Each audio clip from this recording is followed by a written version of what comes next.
Nostalgic America in 1965 with a 17-year-old girl and boy. I was alone once again, for Joanne's mother had taken a wonderful offer to become a high school principal in Nebraska. They'd left right away, needing a few months to find a home and get settled in during the summer.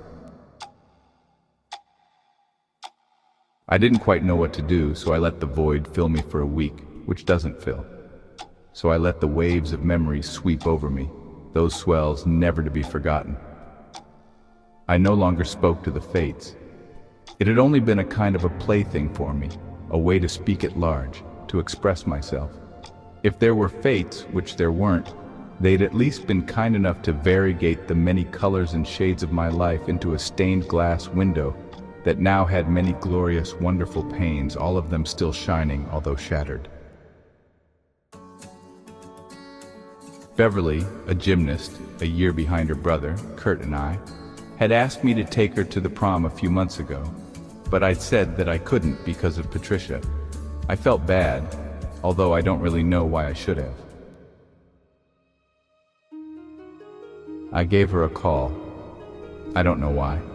Perhaps it is that if someone liked me, then the relationship is already partway along. However, I knew her from before. She was, well, pleasant, but she said she'd like to go out, but she had a busy schedule. Plus, her mother and stepfather had been watching her like hawks after she had gotten into some kind of unnamed trouble. Well, they knew me, for I'd often been there with Kurt playing pool. Still, it didn't look good. I could use my parents' second car, so I went over to see Kurt, parking around the corner from Gunderson on Roosevelt Road, a busy road. After a while, Beverly and I snuck out. I drove down Roosevelt Road, soon looking in my rearview mirror. There was Bob, her stepfather, driving about 3 cars back. Boy, was he good or what? He's following us. He does that, but he never admits to it. I guess. Ditch him. This may not end well for you, but just for fun.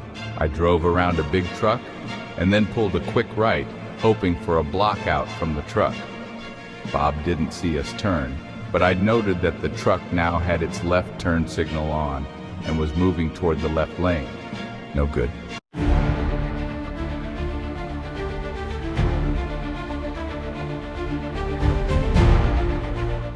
Bob will see that we're no longer there up ahead. What will he do? He'll take the next right on the next block, then drive fast and try to pick us up again, even see us right away if he makes a lucky guess. So what now? We have to turn around, a 3-point turn. No driveways, time is short. I performed it as quickly as possible. We were back at Roosevelt. However, it was clear to cross, and so we did, and thereby had entered Berwyn. He won't look here? No, he won't, at least not yet, and it's hard to get across. We were lucky. And if we hadn't been lucky? We would have ended up taking a right on Roosevelt, the same way we were headed, and that wouldn't have been the best thing to do. But we still would have gone into Berwyn when possible. Yeah. Know anyone in Berwyn? No, not really, but I went to a party there once. How was it? All the girls had beehive hairdos and they were chubby. Are we safe now? No.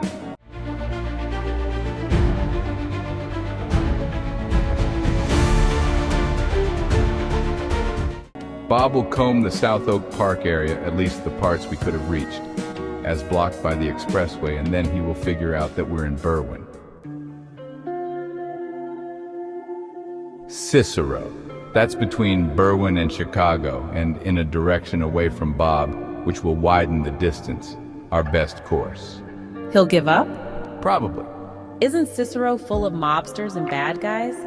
Well, yes. We'll have something to eat at one of their joints. Beverly looked scared. I added, they like customers. It occurred to me that this kind of escaping, while somewhat exciting now, might tend to get old rather quickly. You had to know when to fold them. We drove for a while. We're here. This inn was Al Capone's old headquarters, a refuge far from his rivals.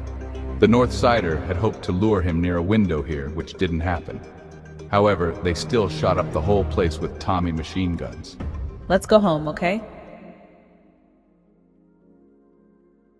Next time we had a walking date, and the real chemistry was evident. My friend Joe had since gone on from whomever to go with Elena, a Spanish girl who he'd just walked up to in school, having told her that she looked pretty. Way to go, Joe. Joe and Elena picked up Beverly and I one day somewhere as planned, and we were driving down Roosevelt toward Harlem, and we got into a minor crash. We got out. We were all okay. A police car arrived. Wouldn't you know it, of all the fluke happenings, Beverly's mother and her stepfather Bob happened to be driving by a minute later. Unbelievable. Beverly had to get in the car with them and go home, and well, that was the end of that for a while. Beverly and I would keep going out for a while until I went off to college. We'd walk with Pat Hickey and his girlfriend. She was Friday night. I could fill another book with her. It was a most excellent time. High school was over. There was my job driving a truck all around 2 days a week, and there was, I don't know, sports, and there was summer, and time for a break before starting college? Romance wasn't everything, was it? High school was over. There was my job driving a truck all around 2 days a week, and there was, I don't know, sports, and there was summer, and give it up, I thought. Just relax. You're all out of miracles.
Nostalgic America in 1965 with a 17-year-old girl and a boy.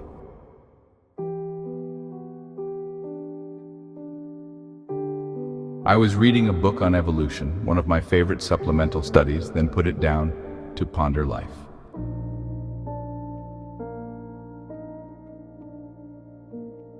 Life in the past was no picnic, but now we had it relatively easy, so to speak, and in the future, we might look back upon these times as the good old days. Some did that now, referring to the beginnings of the 1900s to the half-century mark, but those were also the days of polio and influenza, the First World War, the Depression, and the Second World War.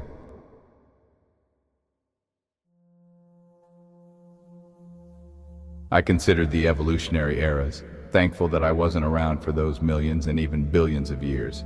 Well, though, those times had to have been that long climb ever trying to spell success.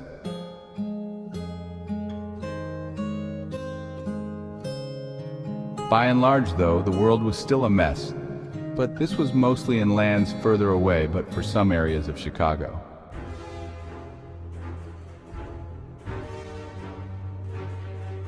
There was a tree of life, one that had branching upon branchings from a common ancestor.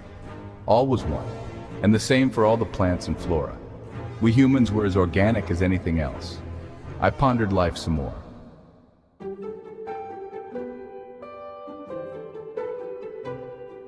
Why do people so naturally eventually get married and have kids and responsibilities? Because they wanted to? Because they chose to? Well, yes, they chose to. But a lot of this was probably nature speaking and choosing through them. But that was still them, though.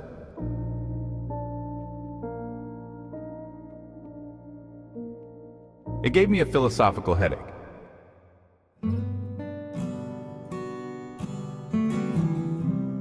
Now was all we had, whatever our stage of life. And now I was happily and peacefully doing nothing.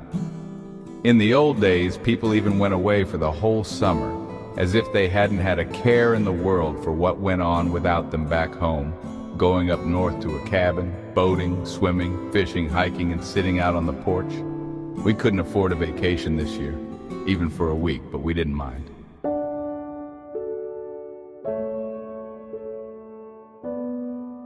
Life was good, the family was good, and some of the neighbors were good. We never got bored. Well, I still had work and games, but there was plenty of time left over to do not much at all.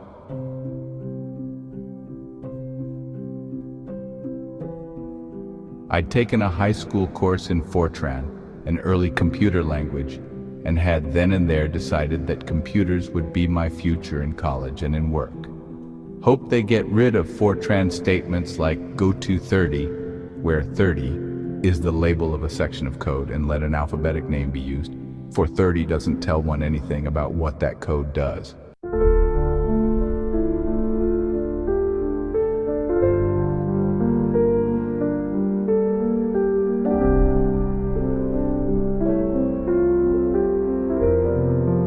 My eyes first lit on Lois years ago, long before I knew that she lived very near to Joe Gaynor, and that Lanny and Norm knew her too.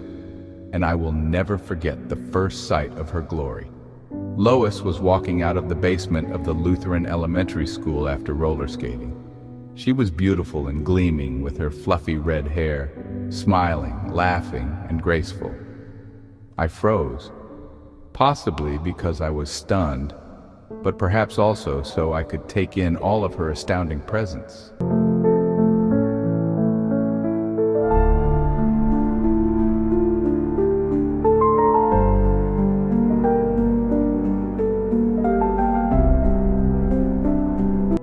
I obtained Joe's blessing and went over to ring Lois's doorbell. Thankfully, she answered the door, and I asked her out to the motorcycle races in Downers Grove that I had gone to before with Penny, and with Janice Igarto on my street, who had taught me ear kissing in the parking lot of Parky's hot dog and hamburger place. But she was too young to keep going out with. The same had been for another Janice across the street from the first Janice. The second Janice and I just happened to walk near each other one evening, and she suggested that we go to the park and sit on a bench.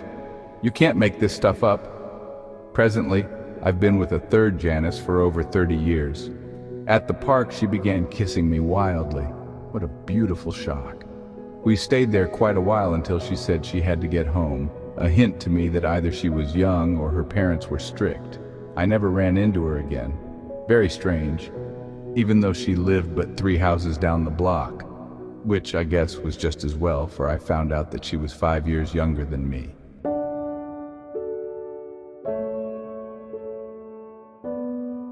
Anyway, Lois quickly said yes, and I picked her up in a few hours. The races were exciting, and on the way home, I parked near a mausoleum on First Avenue and Roosevelt Road that I had scouted out beforehand. It would turn out to be appropriate for another reason found out later. We held each other and kissed for a long time, amid the quietude of the dead in the cemetery nearby. I didn't try to touch her intimately, for she was all dressed up and buttoned up in white and, well, it was only our first date.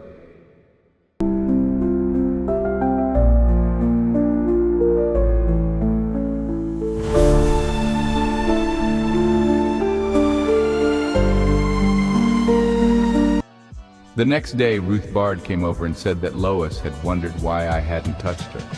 I replied that I was a gentleman. She spread all over town. I had been redeemed.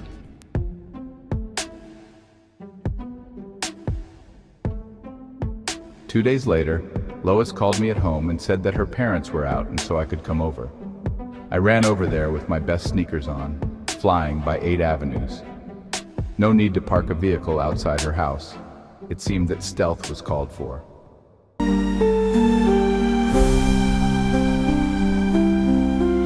Lois told me that her parents ran a funeral home in a regular house on Wisconsin Avenue, which backyard we could see from the alley behind Pat Hickey's house.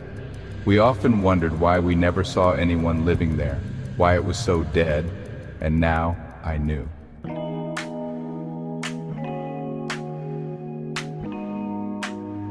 We played on her sofa for quite a while, which would make Ruth Bard happy. Sorry, readers, I lost my notes about this.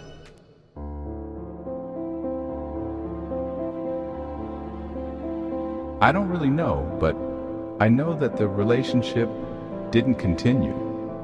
We didn't call each other, although everything was perfect and nothing terrible had happened. I could guess at some maybes, but none of them make any sense. She, like Beverly, was still in high school.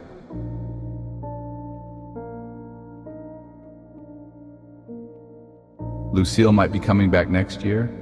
I give up. It's inexplicable and it still confounds me.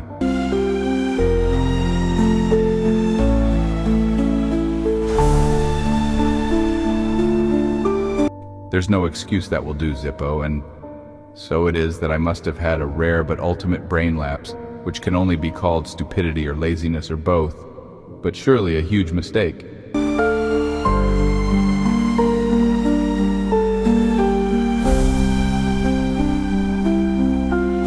Well, at least I had caught up to the 8th grade girl who was the startling vision years ago that is still etched in my mind.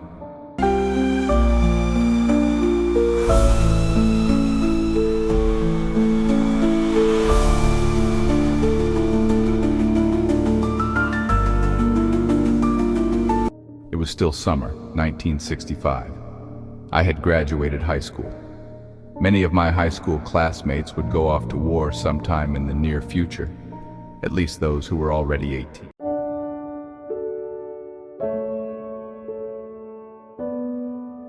Nostalgic America in 1965 with an 18-year-old girl and boy.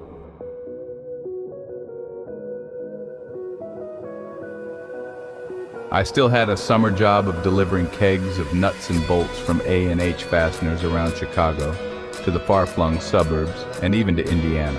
I knew all the shortcuts, and so I often had some time left over at the end of the workday, plus I'd had lunch on the run, so I'd usually stall around somewhere in my neighborhood as a work-home transition kind of thing.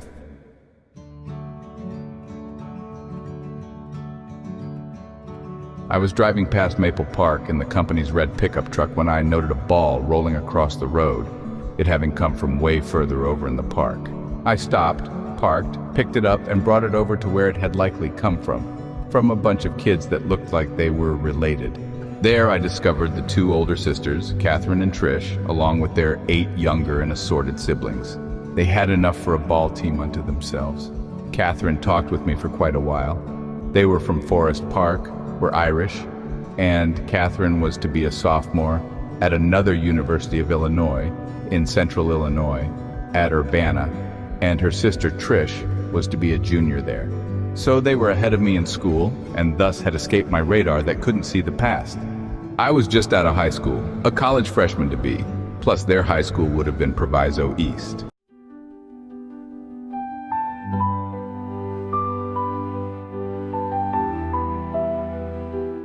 Well, it was a wonderful talk, except for something about that they'd been sexually abused when younger by their drinking father, and they're not wanting to be back here, but I had to get the truck back to work.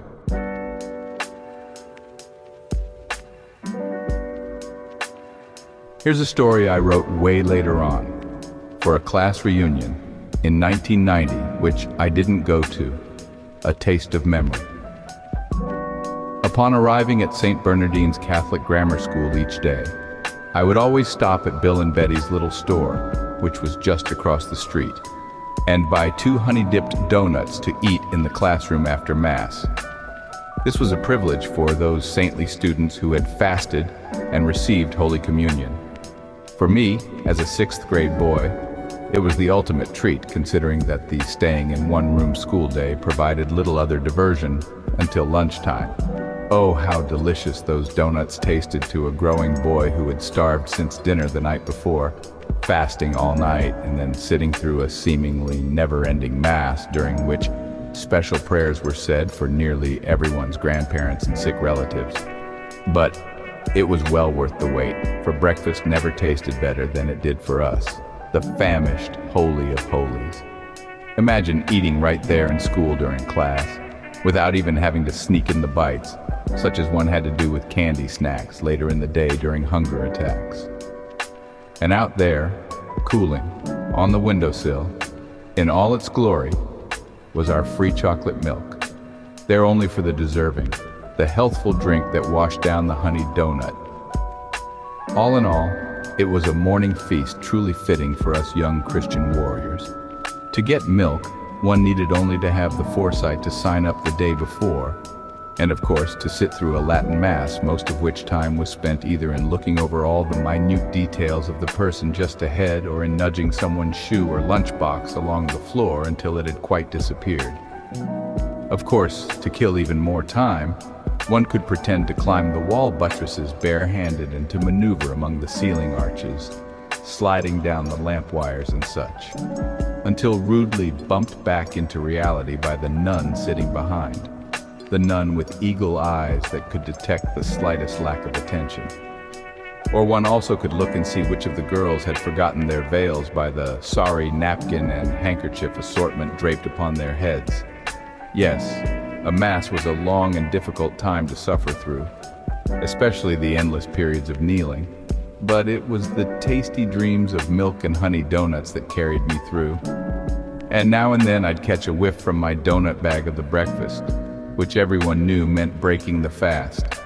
I also had, from Bill and Betty's store, some of those penny candy sheets, the long, narrow ones with about 30 rows of 3 dots of candy across.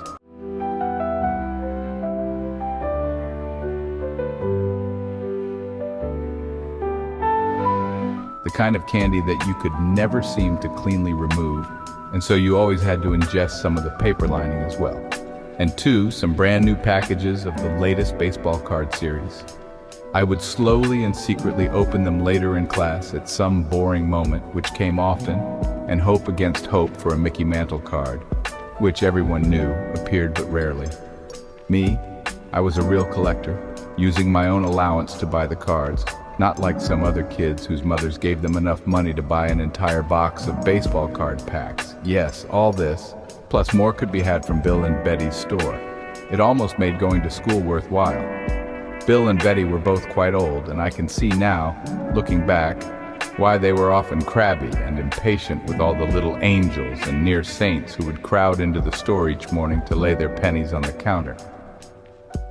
But to me then, it was a kind of rare freedom to roam the store. Old Bill never said or heard very much, wearing a hearing aid and often pretending that he was deaf. But old Betty, she would always ask us what we were doing in the back of the store and yell at us to stop loitering and to either buy something or go to school. Looking longingly at the popsicles, I would move on, always remembering the time when they cost only 4 cents instead of 5, still upset at the price increase that broke my budget. Once there was a time when our teacher would bribe us each with a free popsicle just for going to communion, but the principal soon put a stop to that, after seeing the entire 6th grade class dining on popsicles day after day, probably reasoning that holiness was not something that could be bought. Yes, those were the days of luxury. Since our new 6th grade teacher was a lay teacher, not a nun, we had many such adventures. I remember one time when she marched the entire class over to my house on Sunday morning because I had missed choir and mass, since I had slept in my backyard tent with my friend and had stayed up all night and now needed my sleep. Luckily, we saw them coming, and so we went in the back door of the house and right on out the front door. And we never stopped running for blocks, although it was hard to run and laugh at the same time. Then, one week, while buying my communion breakfast, I noted that old Bill was missing behind the counter, having been replaced there by his young granddaughter, Patricia. So I asked where he might be. Sick, she told me. Very sick. But in a week or so, Old Bill was back, although he was moving much slower than before, and so I started secretly staring at it. Some months later, a sign was put up in the door saying that the store would be closed for a week, and within a few days I heard that Old Bill had died, and we students, of course, lit numerous votive candles for him in church, obtaining at the same time the pleasure of playing with fire. We prayed for his salvation and were of course very penitent and remorseful for ever having caused him any trouble in his last days. Taking no chances, I, as always, invoked an act of contrition so as to wipe clean my slate by gaining a plenary indulgence, which, amazingly, was said to work even for murderers. After a week without donuts, I was a nervous wreck and often had severe withdrawal pains after Mass during breakfast time, but survived somehow on some Hostess cupcakes and some imitation donuts that my mother bought at the supermarket. But these donuts just weren't the same. The store reopened as scheduled, old Betty running it alone. As I prepared for school that morning, I brought extra money for a special treat. Some of those wax bottles that contained, as now I see it, mere colored water. But then, as I thought as a boy, some sort of elixir of the gods. I bought donuts too, and I swear to this day that there has never been a better donut made. Probably because back then, the neighborhood bakeries made them fresh at 4 a.m. without preservatives. Many years have passed between this and then, and through those years my tastes have somehow strayed away from donuts to more exotic foods, even to fruits and vegetables. And so it was that I had long forgotten about the old school store until just recently, when I found myself at Dunkin' Donuts ordering a freshly baked, honey-dipped donut.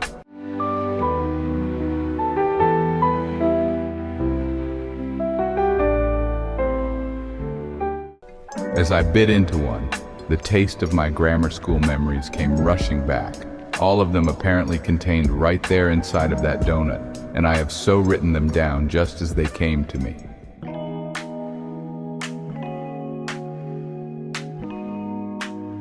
So there I was, stopped, and sitting still on my motorcycle in front of the little store. Did I really need to go around to the side or the back and go up there to meet some strange Irish father? A little kid came over after a bit. I recognized him from the park. Hey kid, can you go tell Catherine I'm here? The kid didn't say anything, but he quickly ran off and around the side of the building. Catherine came out and hopped on. Quick, go. My mother doesn't want me riding on these things. I motorcycled to the far end of Forest Park, which was just down a ways after the big swimming pool where there was a park just before Maywood. She had been holding on for dear life. I've never been on one of these. Exciting? Yeah, with the rumbling, the vibrations, and the air rushing by. What can I do for you, ma'am? It's like I'm on vacation right here in my own hometown. Enjoying it? Not really. I've been free and now I'm not so much. I'm kind of on vacation too, between high school and college. My last hurrah. But you work. Yeah, I drive all over the place, from strange Chicago warehouses to a nowhere land way out the other way. But not every day. More like every other day on average. Can I come with sometimes? Sure. I can pick you up around 9 or 9:30 tomorrow. There's an extra run this week. I have to load the truck first. You're really bored, aren't you? That's for sure, and at college too, but it's great compared to living back here. You're very good looking. So maybe the boys are scared of me. I'm not scared, and those boys will come around eventually. I'm only here for the summer and the school breaks. Life still has to get lived. Okay. Sure. Ice cream? We walked over to a stand at the edge of the park. Another rerun, I thought, but a good one. We sat down to eat, all because I had picked up a ball. We stood up, looking face to face. Somehow a kiss happened.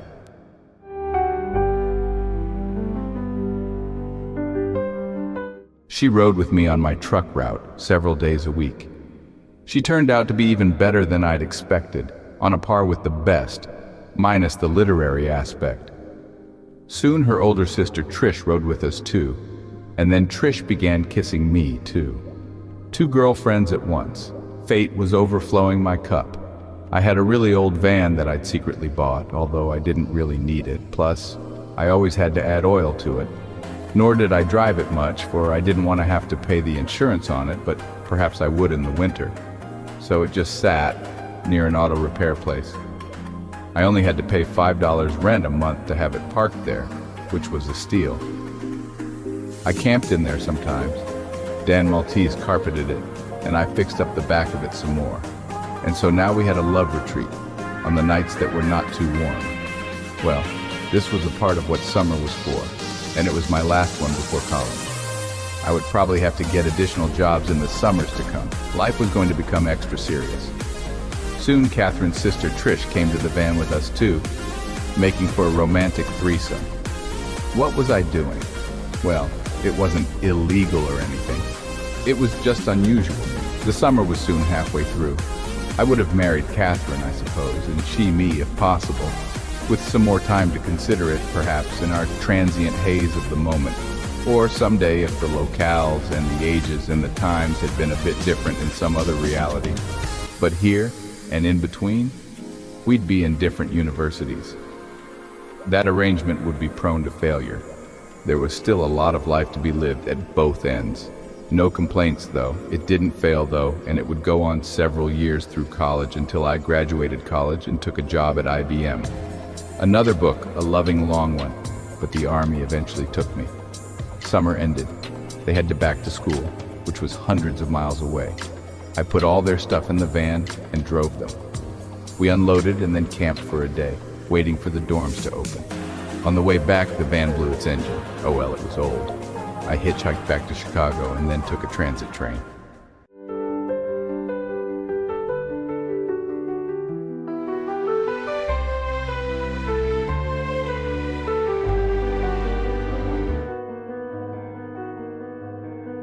I began college at the University of Illinois Circle campus, majoring in information engineering in the field of computer science. Vietnam would have to wait. I would be 18 soon. It was September 1965. I was really alone now, for everyone commuted to this university and then went home. Plus, there were but a few women in my engineering and science classes, and they looked and acted like they ate circuits for breakfast.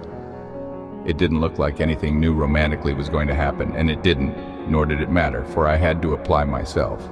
There were still the sporadic visits from Penny and the Kennedy sister to tide me over. My glory days appeared to be over. I had to study hard and work too. The whole College of Engineering was sterile. I got to run computer programs on one of the first mainframes. I learned calculus and other great things. I joined a fraternity. They were a bunch of drunks. I gave it up. My real love was the liberal arts, but they would not likely pay the bills in life, so they had to be pursued on a personal basis. They put on the back burner too. In a feat of artistry, I managed to arrange all my courses to be on Monday, Wednesday, and Friday, which gave me Tuesdays and Thursdays off to drive a truck around, but for some science labs that I didn't go to. Nothing fell from the sky onto me but rain, and then leaves, followed by snow. I had no local romantic life, and winter had come on early and hard, but it seemed I'd had enough memories for a lifetime. I applied myself in school, for that had to be done to get off to a good start. Anyone good would have to find me, as it had happened the last 2 times, with Joanne, or by accident, as with Catherine. The winter was cold. I learned assembler language and PL1, which was a high-level language along with file systems, searches, sorts, and other numerical analyses. I liked it. I had aptitude for it. I'd taken a Fortran course in high school, and now Fortran was even on its way out. Catherine wrote me a letter in early December. It was full of sorries. They wouldn't be coming back for the month-long winter break. Well, I'd known that. It was either because of their father, or because they'd obtained boyfriends, or both. Well, all in all, I'd been blessed again.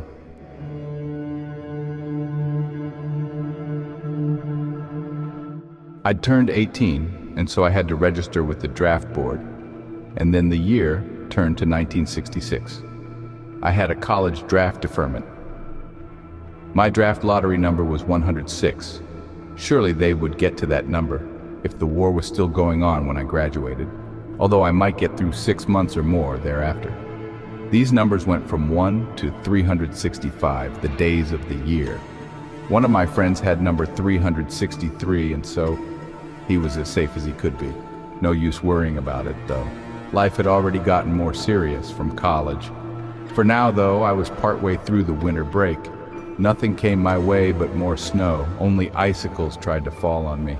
I worked on some computer programming functions that would allow me to program at an even higher level, these obviating any low-level errors that could have crept in. Some of my friends were already getting drafted into the army. Not a good time to go, I thought. My school break was now about halfway through. More snow was forecast for the evening.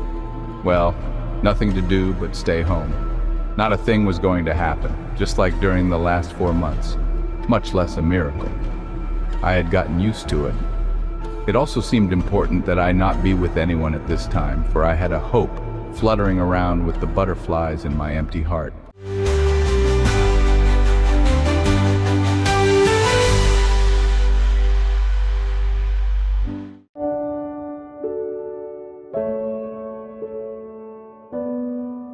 Nostalgic America in 1966 with an 18-year-old girl and boy.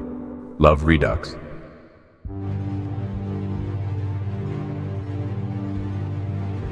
On a blustery night, Sharon Dalton and Rick O'Kane came knocking on my door. I invited them in, and we went down to the basement to the sofa near the pool table. What brings you here? Our feet. Actually, we drove. Are you seeing anyone? No, not really. Should I be? Yes. Do you have someone for me to go with? Yes. Is her name Lucille? Yes. Today is her birthday, isn't it? Yes. She's free to do as she pleases now. True. Tell her to get back here. 1 or 2 days. How come you're not saying much? She wants to be the one to tell you everything.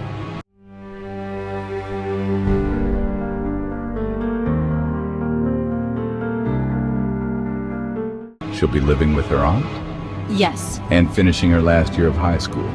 No, she's done. She took summer school. You're telling me too much, perhaps? Yeah. Let's go up and use my phone. She's already on the road. She was coming regardless. She'll be calling me partway through at some point. 2 days on the road? Yeah, maybe they moved way out west. She's on a bus.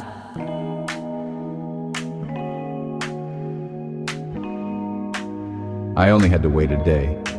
Lucille came knocking at my door, ringing the bell, even.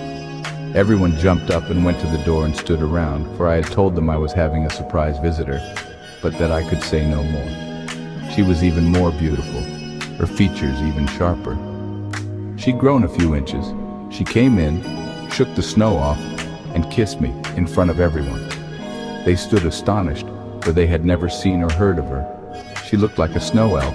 I just fell from the sky, off of Santa's sleigh. I'm the miracle of Christmas past, present, and future. I'm the ghost of summer of 1960. I told Patrick I might be back in 5 years if I could be, if he was free, which he is, and so here I am, back where I belong, to sing our song that was frozen in time. Oh dear, it's been so very long.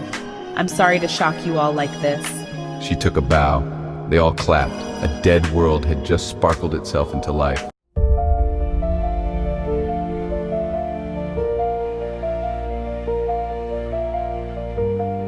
My family evaporated away.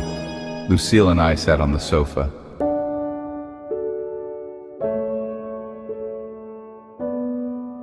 Hello, Patrick. I'm Patrick again? Yes, because Sharon's boyfriend is named Rick.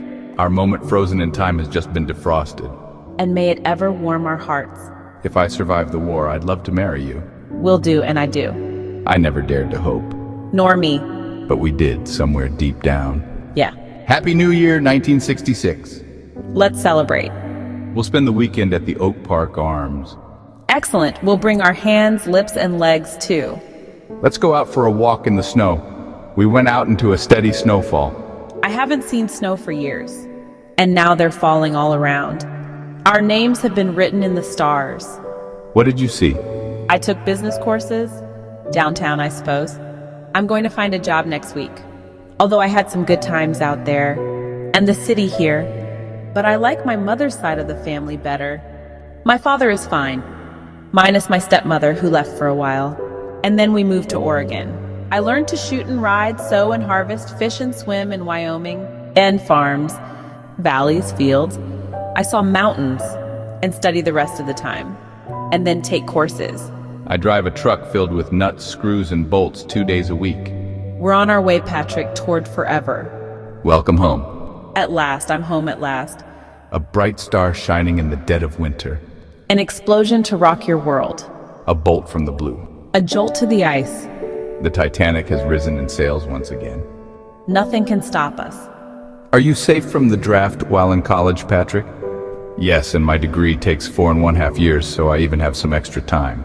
I got a job, though, in an office on Canal Street. I'm not going to college, I can't afford it.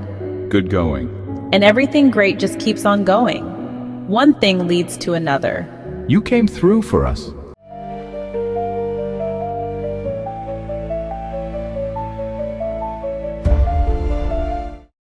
Love is the best thing to come through for.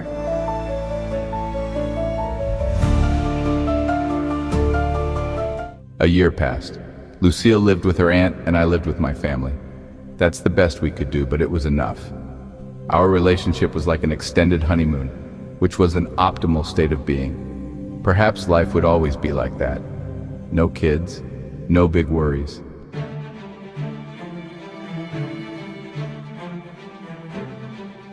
My friend Joe got drafted and ended up as a helicopter door gunner and crew chief. He sent letters detailing the horrors of war. One time, a bullet passed between my fingers and killed the soldier sitting next to me. Another time, we just landed to pick up some soldiers and got attacked on the ground, which was the worst place. We all got out and engaged the enemy in a firefight, which we were losing, but then help arrived from another chopper. Another year passed.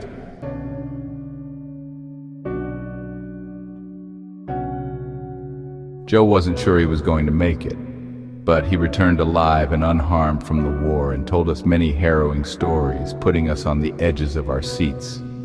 People who I'd been with in high school were getting killed, right and left. We went to several funerals. The war showed no signs of letting up. 2 more years passed.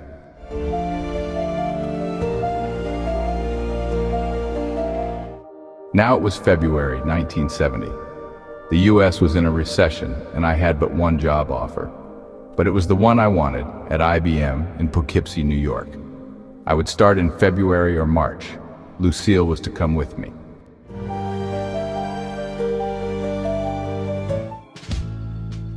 It's difficult to write about this time of my life. The fates took my Lucille from me, along with her aunt and cousin. The fire had started in the lamp store beneath their apartment in the middle of the night. They all died of smoke inhalation. They were all asleep and never woke up. They never even knew their lives had ended. We had had many years together. A lot happened, but my brevity and near silence of description in this section is a tribute to her.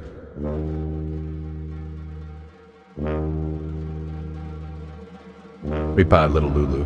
You were one of a kind. Life is never fair, of course. Why was I still alive while Lucille, Karen, and many of my friends had perished? Time would tell. I'd likely be in the army within a year.